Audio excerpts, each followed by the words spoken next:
What's going on, guys? My name is Cole Zarek. Welcome to the channel. Thanks so much for stopping by. Today we're back in Logic Pro X beginner tutorial series, and we're going to be going over some of the key tools that I use most when working in Logic Pro X. So let's just jump right into it.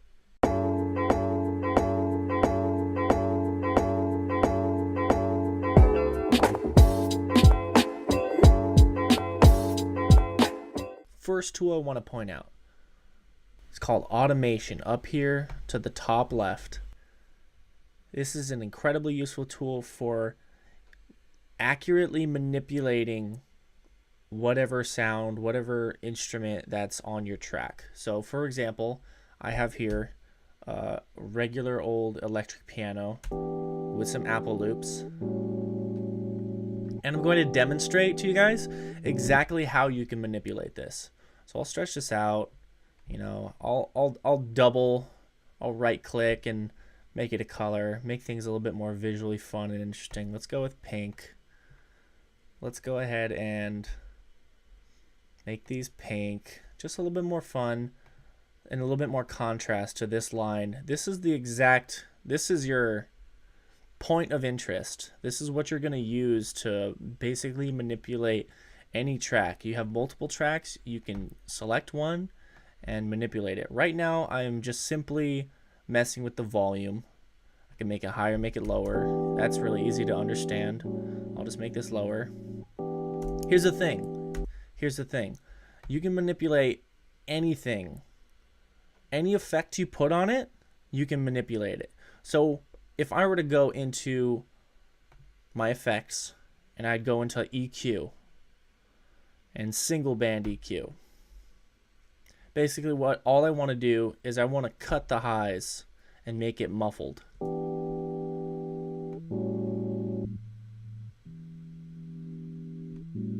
So that's super muffled, completely different than what we were just listening to.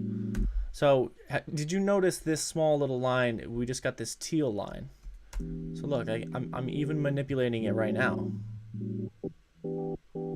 So what do you think we can do when we select our automation? Keep in mind I am moving the frequency right here. So not only you can use this tool to manipulate volume, but you can use it to manipulate things like frequency. So right now I can make it so, say at the beginning of a song, I want it to be muffled. But then when the chorus hits or whatever, I want it to brighten up. So these are completely manipulatable. You can just make your own little dots and we'll see how that affects it.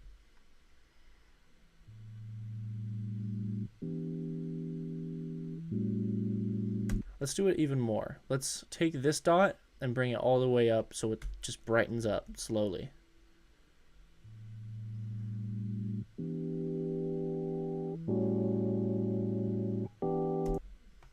I'll move this up so you can kind of hear it while it's changing.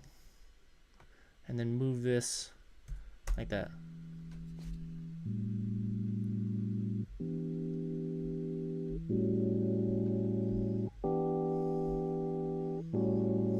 So say the beginning is too quiet. It's muffled, which is what you want, but it's too quiet. So let's hit this drop down menu and let's go back to our volume and let's kind of put a dot, pair it with this, and move the dot from the beginning. So it kind of evens out. Muffling it is making it quieter. So let's go into the volume and bring up the volume.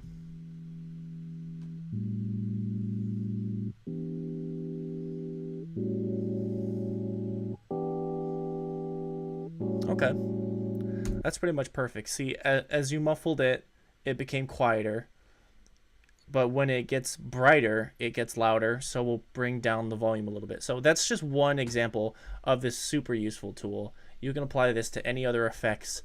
And it's one of the most useful effects out there.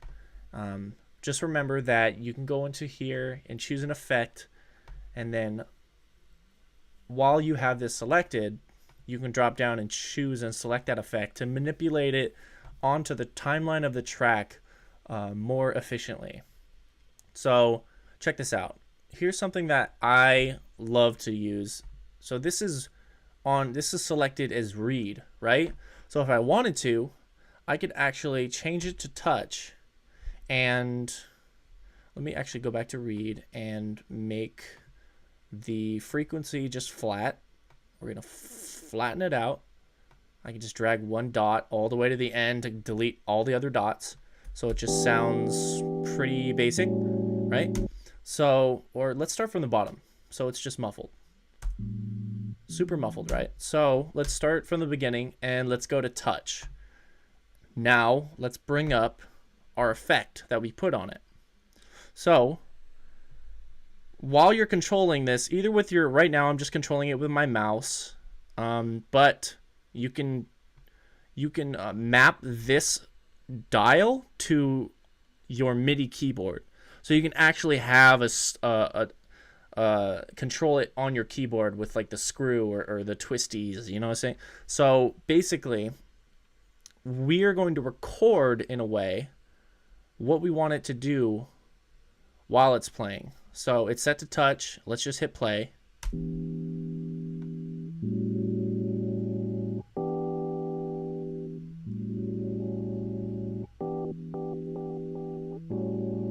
Look at me. I'm literally drawing. How cool is that? Like, you can make it do exactly what you want, like by performing it. You can either, oh geez, that looks pretty ugly. You can make it do what you want manually by just clicking and dragging these dots anywhere, or you can perform it and you can get a much more natural sounding transition.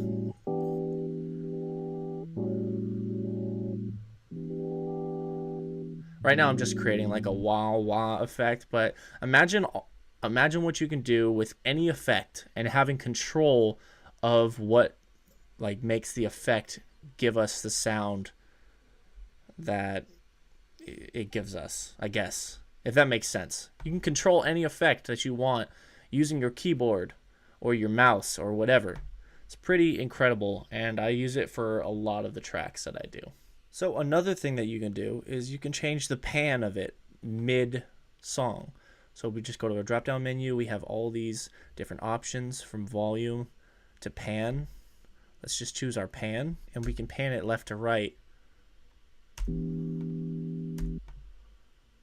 using our automation. So we'll pan it, I believe that's left, and then we'll pan it right. Ooh. It sounds weird. It feels like it's like slithering around my head when listening to that. So one other tip I have for you guys is when you're adding on effects and you're controlling, say, the frequency for this effect or the pan and the volume, like there's a lot of things to keep track of.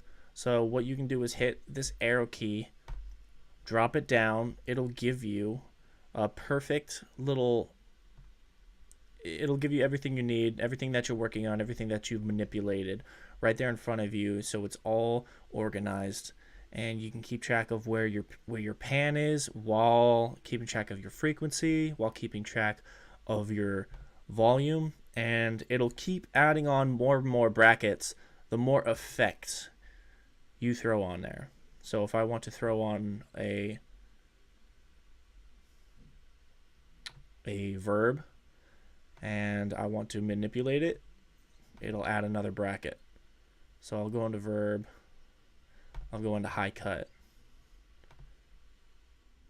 So now that I have manipulated the verb effect, and these are all the ones that I've used in the drop down menu. If you get lost and you want to select something, these are the ones that we've used. These are ones that are built into the actual track. So we can select our verb, the high cut, and this one's blue, and you can see that we've manipulated it. So if we bring it back to the original, I like to think of volume as like the default.